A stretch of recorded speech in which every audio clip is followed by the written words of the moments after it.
Good morning and welcome to my channel, Ladybug Grace, where I'm currently reading 2nd Chronicles. For those of you who come back, thanks for coming back, and for those that are brand new, I've been reading the Bible so far since the beginning, and I'm not even halfway through yet, I don't think. So, welcome, and let's get started. Father, as I read and receive your word, may it deeply be rooted in me.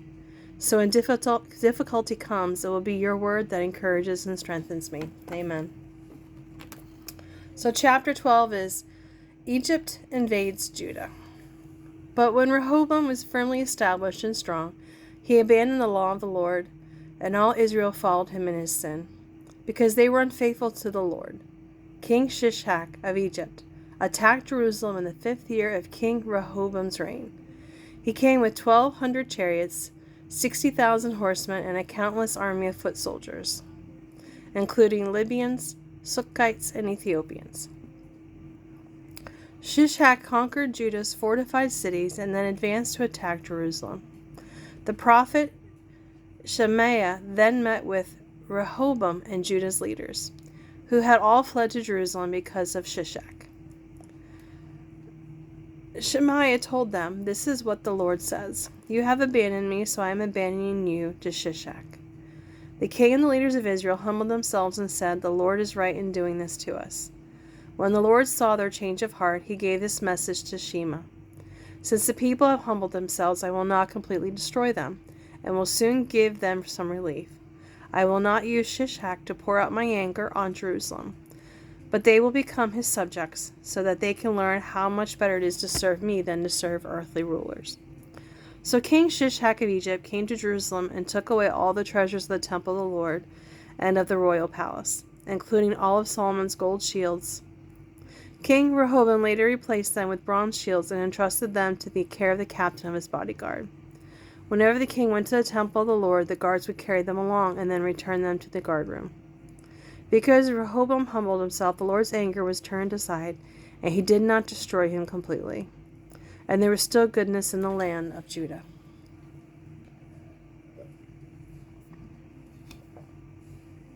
Summary of Rehoboam's reign. King Rehoboam firmly established himself in Jerusalem and continued to rule.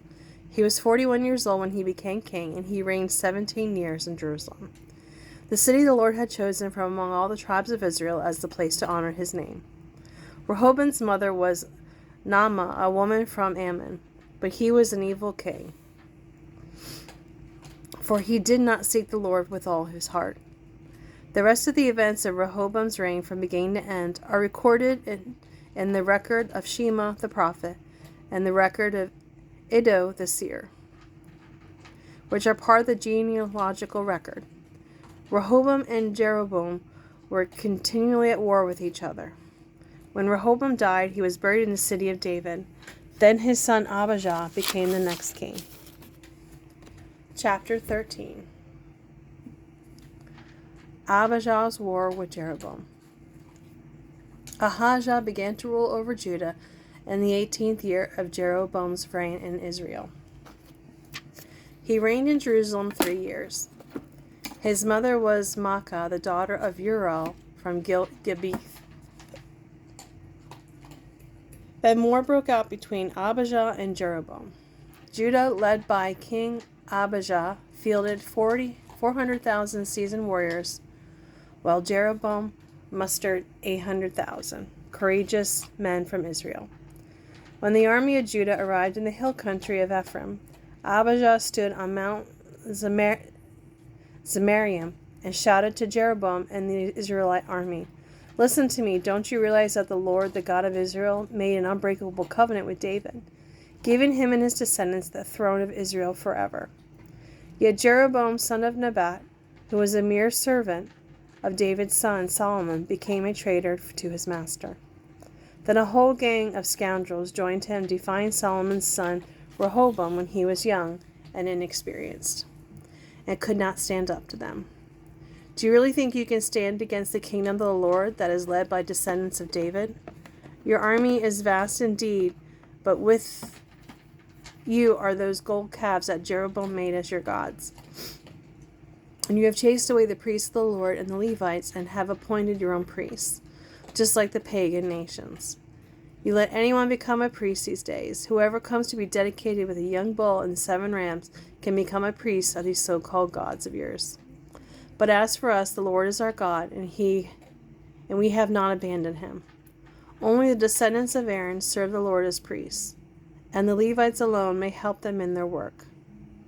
They present burnt offerings and fragrant incense to the Lord every morning and evening.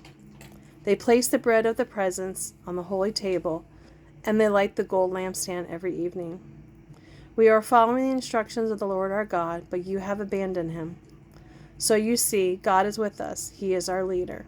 His priests blow their trumpets and lead us into battle against you, O people of Israel. Do not fight against the Lord, the God of your ancestors, for you will not succeed. Meanwhile, Jeroboam had secretly sent part of his army around behind the men of Judah to ambush them. When Judah realized that they were being attacked from the front and the rear, they cried out to the Lord for help. Then the priests blew the trumpets, and the men of Judah began to shout. At the sound of their battle cry, God defeated Jeroboam, and the Israelite army routed them before Abijah and the army of Judah. The Israelite army fled from Judah, and God handed them over to Judah in defeat. Abijah and his army inflicted heavy losses on them. There were 500,000 casualties among Israel's first troops that day. So Judah defeated Israel because they trusted in the Lord, the God of their ancestors. Abijah and his army pursued Jeroboam's troops and captured some of his towns, including Bethel, Jeshanah, Ephraim, along with their surrounding villages. So Jeroboam of Israel never regained his power during Abijah's lifetime, and finally the Lord struck him down, and he died. By contrast, Abijah of Judah grew more and more powerful. He married 14 wives and had 22 sons and 16 daughters. The rest of the events of Abijah's reign, including his works and deeds, are recorded in the commentary of Iddo the prophet. Chapter 14. Early years of Asa's reign. When Abijah died, he was buried in the city of David. Then his son Asa became the next king. There was peace in the land for 10 years, for Asa did what was pleasing and good in the sight of the Lord his God. He removed the pagan altars and shrines.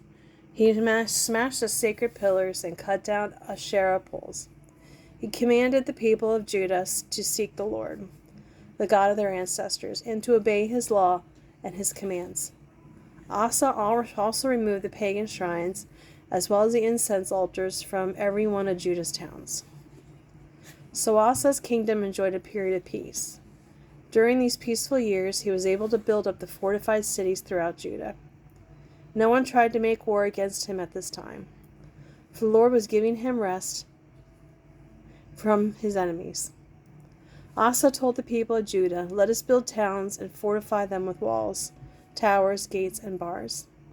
The land is ours because we sought the Lord our God, and he has given us rest from our enemies." So they went ahead with these projects and brought them to completion. King Asa had an army of 300,000 warriors from the tribe of Judah, armed with large shields and spears. He also had an army of 280,000 warriors from the tribe of Benjamin, armed with small shields and bows. Both armies were composed of courageous fighting men. Once an Ethiopian named Zerah attacked Judah with an army of 1,000,000 men and 300 chariots. They advanced to the city of Marsha. So Asa deployed his armies for battle in the valley north of Marsha. Then Asa cried out to the Lord his God, "O Lord, no one but you can help the powerless against the mighty. Help us, O Lord our God, for we trust in you alone. It is your name that we have come against in this vast horde. O Lord, you are our God. No, do not let mere men prevail against you." So the Lord defeated the Ethiopians in the presence of Asa and the army of Judah, and the enemy fled. Asa and his army pursued them as far as Gerar, and so many Ethiopians fell that they were unable to rally. They were destroyed by the Lord and his army, and the army of Judah carried off vast quantities of plunder. While they were at Gerar, they attacked all the towns in that area, and terror from the Lord came upon the people there. As a result, vast quantities of plunder were taken from these towns too. They also attacked the camps of herdsmen and captured many sheep and camels before finally returning to Jerusalem. Chapter 15. Asa's religious reforms. Then the Spirit came upon Azariah, son of Oded, and he went out to meet King Asa as he was returning from the battle. "Listen to me, Asa," he shouted. "Listen, all you people of Judah and Benjamin. The Lord will stay with you as long as you stay with him. Whenever you seek him, you will find him, but if you abandon him, he will abandon you." For a long time, Israel was without the true God, without a priest to teach them, and without God's law. But whenever you were in distress and turned to the Lord, the God of Israel, and sought him out, you found him. During these dark times, it was not safe to travel. Problems troubled the nation on every land. Nation fought against nation and city against city, for God was troubling you with every kind of problem. And now, you men of Judah, be strong and courageous, for your work will be rewarded. When Asa heard this message from Azariah the prophet, he took courage and removed all the idols in the land of Judah and Benjamin, and in the towns he had captured in the hill country of Ephraim. And he repaired the altar of the Lord, which stood in front of the foyer of the Lord's temple. Then Asa called together all the people of Judah and Benjamin, along with the people of Ephraim, Manasseh, and Simon, who had settled among them. Many had moved to Judah during Asa's reign, and when they saw that the Lord his God was with him, the people gathered at Jerusalem in late spring during the 15th year of Asa's reign. On that day they sacrificed to the Lord some of the animals they had taken as plunder in battle. 700 oxen and 7,000 sheep and goats. Then they entered into a covenant to seek the Lord, the God of their ancestors, with all their heart and soul. They agreed that anyone who refused to seek the Lord, the God of Israel, would be put to death, whether young or old, man or woman. They shouted out their oath of loyalty to the Lord with trumpets blaring and horns sounding. All were happy about this covenant, for they had entered into it with all their hearts. Eagerly they sought after God, and they found him, and the Lord gave them rest from their enemies on every side. King Asa even deposed his grandmother Maacah from her position as queen mother because she had made an obscene Asherah pole. He cut down the pole, broke it up, and burned it in the Kidron Valley. Although the pagan shrines were not completely removed from Israel, Asa remained fully committed to the Lord throughout his life. He brought into the temple of God the silver and gold and utensils that he and his father had dedicated. So there was no more war until the 35th year of Asa's reign.